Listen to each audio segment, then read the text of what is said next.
그래서 오늘 잠언 말씀 함께 읽고 있습니다. 특별히 오늘 잠언은 또 이런저런 이 잠언 기자들의 이야기들을 또 묻혀서 이 묶음 이 잠언이 이어지고 있는데요. 제가 말씀을 묵상하면서 크게 눈에 들어오는 한 두 가지 말씀이 있었는데 이것을 중심으로 여러분하고 함께 좀 나눠보도록 하겠습니다. 우리 함께 18장 1절의 말씀을 같이 한번 읽어보도록 하겠습니다. 시작. 무리에게서 스스로 갈라지는 것은 자기 소욕을 따르는 자라. 온갖 참 지혜를 배척하느니라. 이 말씀은 어떤 말씀일까요? 무리, 이것을 공동체라고 한번 생각을 해봅시다. 공동체에서 스스로 갈라지는 사람. 스스로 갈라지는 사람은 다시 말해서 공동체가 밀어내거나 공동체가 혹은 그 무리가 그 사람을 징계하거나 그런 것이 아님에도 불구하고 공동체를 견디지 못하고 자주 나가고 들어오는 것을 반복하는 그분, 이렇게 얘기할 수 있겠습니다. 그분을 이 중심을 가르쳐서 뭐라고 얘기를 하냐면은 자기 소욕을 따르는 자다라고 얘기합니다. 여기서 자기 소욕이라는 것은 무엇입니까? 자기가 하고자 하는 바만 바라보는 사람이다. 자기의 욕심만 혹은 자기의 욕구만 생각하는 사람이다 라는 것입니다. 그러니까 이런 건데요. 쉽게 한번 교회를 생각을 해봅시다. 이 교회가 이 세상에 완벽한 교회가 있겠습니까? 우리가 완벽하지 않은데 어떻게 완벽한 교회를 우리가 꿈꿀 수 있겠어요? 완벽해지는 게 아니라 우리가 어제보다 더 나은 오늘을 만들어가는 건데요. 이제 간혹 이제 이 교회에 출석하시는 분들 중에 보면은 교회상이 굉장히 뚜렷하신 분들이 있어요. 그래서 교회는 이렇게 되어야 된다. 근데 그 교회가 이렇게 돼야 된다는 것이 틀린 말이 아닙니다. 그분들의 얘기를 들어보면 일리가 있는 이야기들이에요. 그런데 그 일리는 본인이 생각하는 교회의 상이에요. 그 교회의 상은 진리가 아닙니다. 진리와 일리는 다르죠. 진리는 하나님으로부터 나오는 바꿀 수 없는, 변할 수 없는 이치를 뜻하는 것이고, 일리는 여러 사람들 혹은 사람들이 이해하고 공감할 정도 수준의 이치를 뜻하는 것입니다.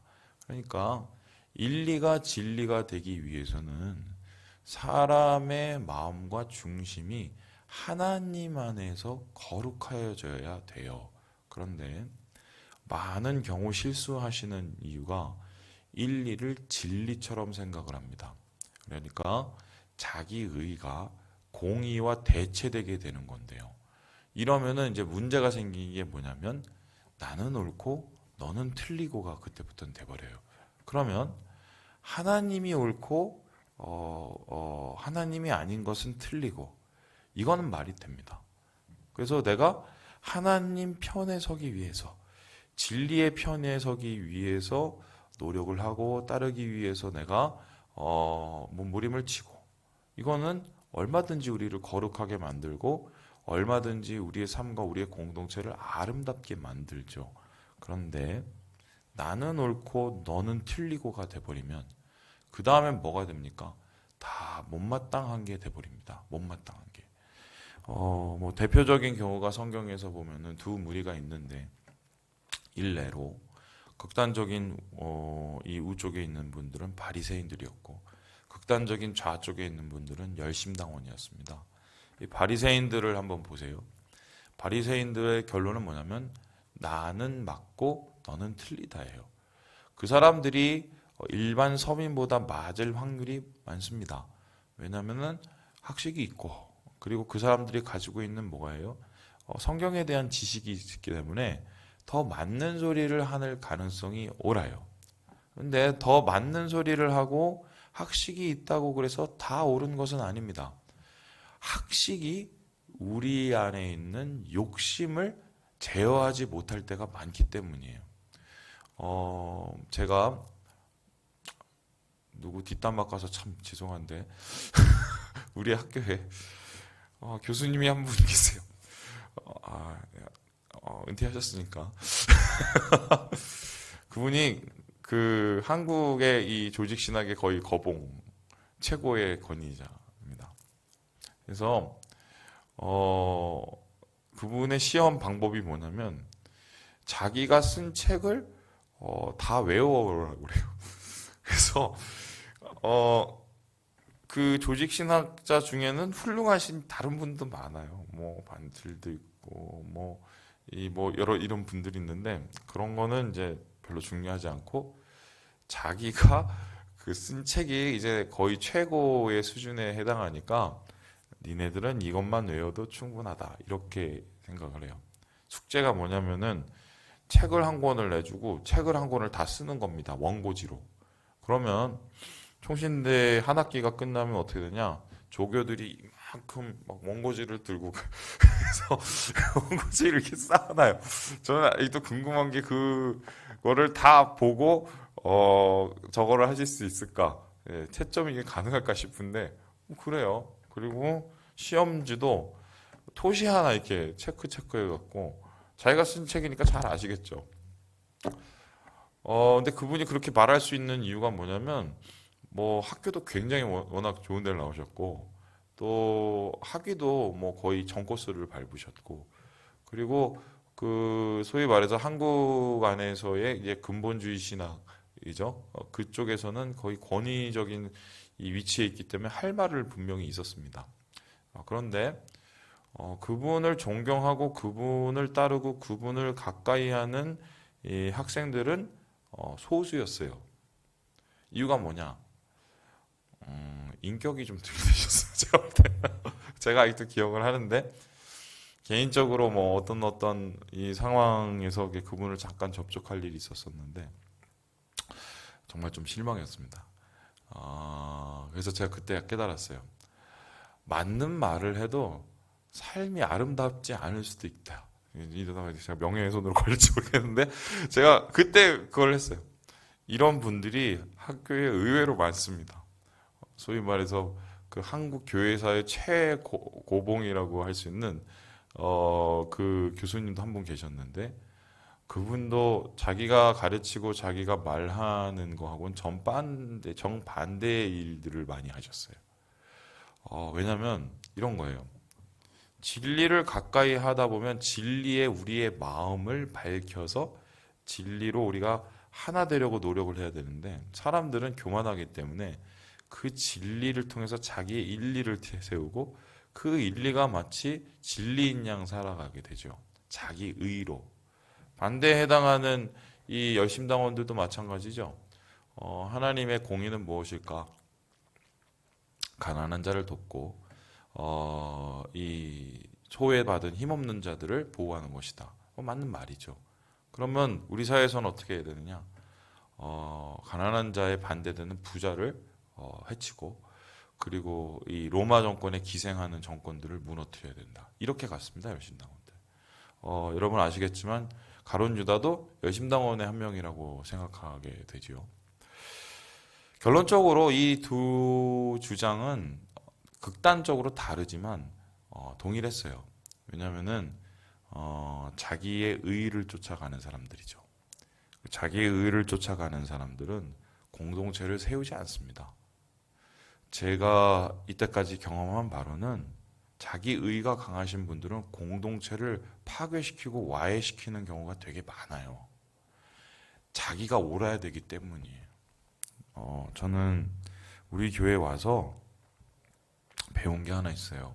이제 세월이 저를 이렇게 좀 만들어 가는 것 같은데요. 한 번 더 생각해 보려고 되게 노력을 합니다. 어떤 일을 제가 여러분 처음에 저의 모습을 기억하시는 분들이 우리 있어요. 우리 진숙자매도 어떻게 보면 제일 잘 기억할 거예요. 제가 맨 처음에 왔을 때 그때 모습하고 지금 모습이 똑같지는 않을 거예요. 뭐 조금의 변화는 있겠죠. 예. 조금 느려졌다고 해야 되나? 그 이유 중에 하나가 한 번 다시 생각을 해봅니다. 이게 아무리 맞아도 정말 맞는 건가? 하나님이 정말 원하시는 건가?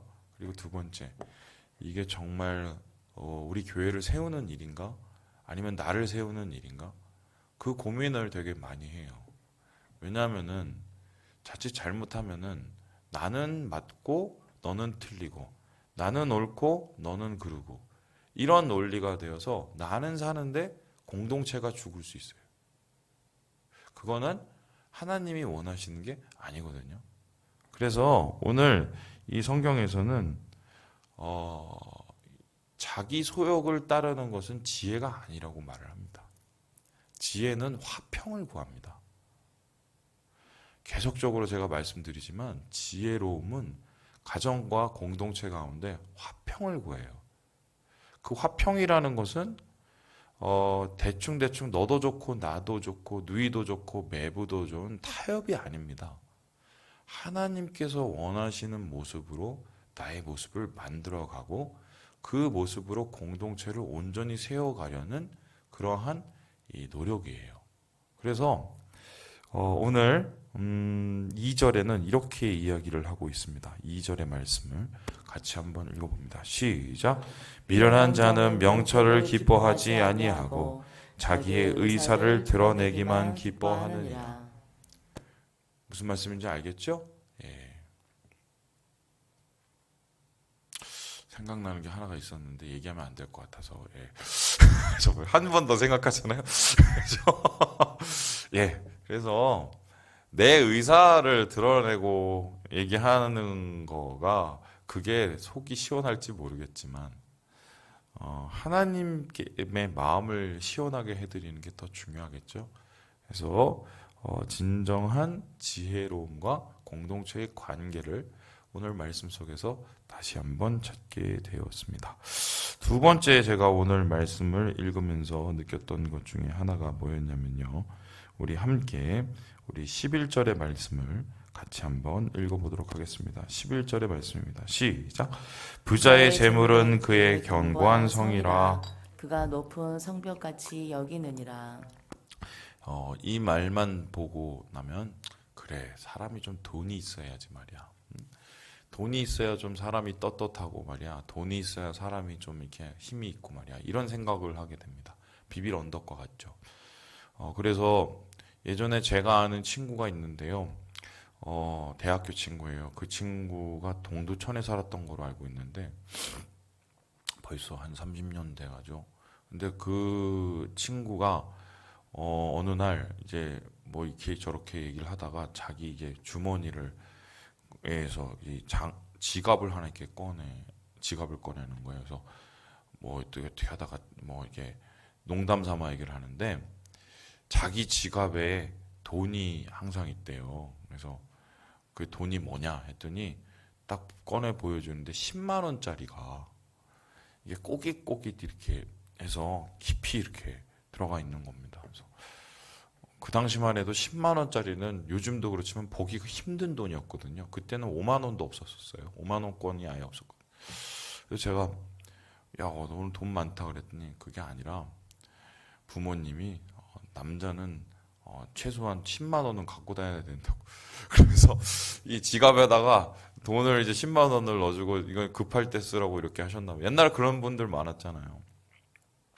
근데 그걸 보면서 이게 있으면 아무래도 안심이 된대요. 왜냐면 이제 동두천이니까 뭐 집에 가는 뭐 차가 끊겼다거나 아니면 여러 뭐 정황 속에서 어려움이 있었을 때 그 돈으로 뭐 가고 뭐 이런 거 얘기하는 거 아닌 것 같은데요. 그런 것 같은데요. 여러분 우리 인생도 비슷하죠. 그 10만 원이 나중에는 집이 되는 거고 그 집이 무슨 나중엔 자산이 되는 거고 그 자산이 나중에는 통장 뭐 잔고가 되는 거 아니겠습니까? 그것을 우리가 의지하면서 좀 살아가고 거기 속에서 우리가 안위를 누리고 싶은 마음이 있지요. 그래서 지금 11절에서 얘기하는 거는 굉장히 세상에서 말하는 상식적인 이야기입니다. 그런데 앞에 절 10절과 12절을 11절과 함께 읽어보면 전혀 다른 얘기가 됩니다. 우리 함께 10절을 같이 한번 읽어보도록 하죠. 시작. 여호와의 이름은 견고한 망대라. 의인은 그리로 달려가서 안전함을 얻느니라. 그러니까 이 잠언에서 말하는 진정한 안전과 진정한 하나님 안에서의 이 견고함은 자기가 가진 재물이 아니라 분명히 하나님의 이름이라고 얘기합니다. 하나님에 속한 자, 하나님을 경외하고 의지함이 우리의 가장 큰 견고함이다라고 이야기를 하고 있습니다. 그러니까 세상의 길과 하나님의 길은 분명히 달라요. 예수 믿는 사람의 길과 세상의 길은 분명히 다릅니다. 세상은 돈이 있어야 안전하다고 생각합니다. 실제로 그런 부분이 있고요. 그러나 하나님 그리고 우리 예수님을 주로 시인한 사람은 예수님이 있어야 안전하다고 생각을 합니다. 그런데 이 부흥신학이나 잘못된 이 번영신학이 우리나라에 들어오면서 어떤 일이 일어났냐? 예수님도 있고 돈도 있어야 안전하다는 그런 짬뽕신학이 들어왔습니다. 그러면 이 자리매김이 어떻게 됐냐면 그때부터 내가 예수님을 의지하는 이유가 뭐냐면 예수님이 돈을 갖다 주기 때문에 예수님을 통해서 내가 부자가 돼서 돈이 생기고 아브라함처럼 내가 그렇게 견고해질 수 있기 때문에 예수님을 믿는, 한마디로 전혀 다른 종류의 신앙 형태가 우리나라에 나타났어요. 그리고 그 전혀 다른 신앙 형태가 우리나라의 한 세기를 흔들었습니다. 그런데 우리의 그 신앙의 전혀 다른 새로운 신앙의 끝을 우리가 보고 있죠.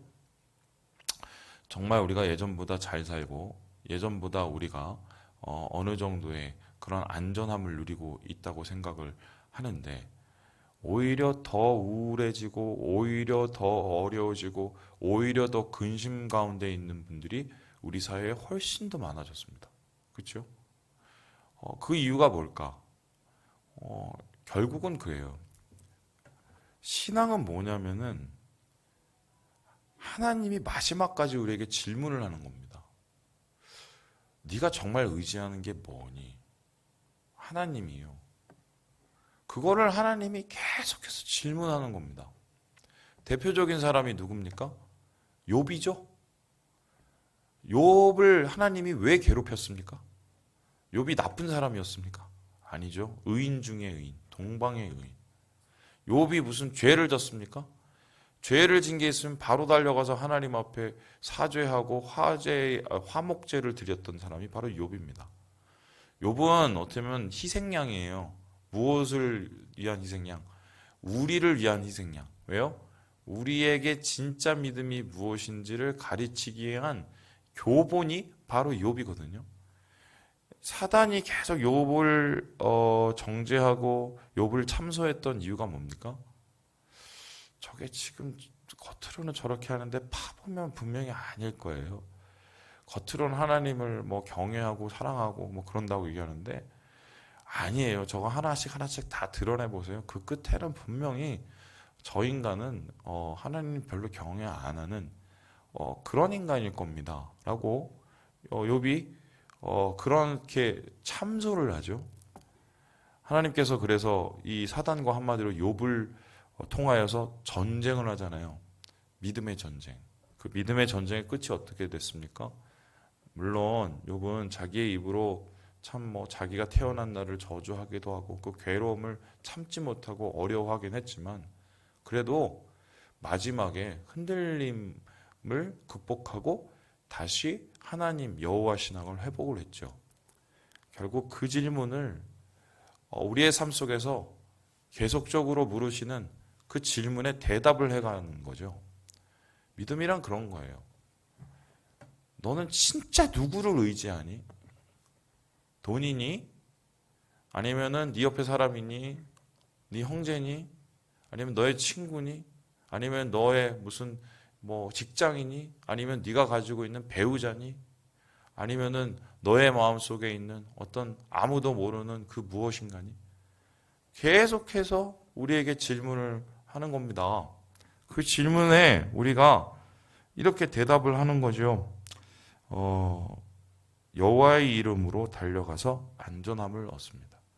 나의 의지는 하나님이십니다. 이거를 매일매일 새롭게 고백해 나가는 것이 믿음이다. 저는 그렇게 생각을 합니다. 그래서요 12절에 다음과 같이 이야기를 하고 말씀을 마치고 있습니다. 우리 같이 한번 읽고 마무리합니다. 시작. 사람의 마음은 교만은 멸망의 선봉이요. 겸손은 존귀의 길잡이니라. 예, 이거 너무 잘 아시는 말씀이죠. 교만은 멸망이다. 자기의 돈을 의지하는 자는 교만케 되고 이상하게 그래요. 돈 많으면 왜 이렇게 교만해지는지 모르겠어요. 전 돈이 안 많아져 갖고 교만을 안 해져서 잘 모르겠는데 돈이 많으면 이렇게 교만해져요 사람이. 예. 돈 많으면 교만해지고 교만해지면 멸망의 선봉이 될 수 있다. 물론 다 부자가 멸망한다는 소리는 절대 아닙니다. 예. 그런데 반면 어떻게 돼요? 겸손함은 존귀할 수 있는 하나님의 존영과 귀중히 여김을 받을 수 있는 가이드다. 이렇게 우리가 이 말씀을 읽습니다. 말씀을 마칩니다. 주의 형제 자매 여러분, 저는 여러분들이 좀 잘 살았으면 좋겠습니다. 정말 다 부자가 됐으면 좋겠습니다. 아멘. 예, 진짜요. 그래야 저도 뭘 밥이라도 한 끼 얻어 먹을 거 아니에요. 근데 그것도 좋지만 여러분 오늘의 삶 속에서 주를 의지하는 삶, 하나님 때문에 부자가 되는 삶, 마음의 부자, 영혼의 부자가 되는 오늘 하루를 경험하시고 주의 은혜 가운데 하루를 승리하시는 우리 사랑하는 3일 가족 되시길 주님의 이름으로 축원합니다.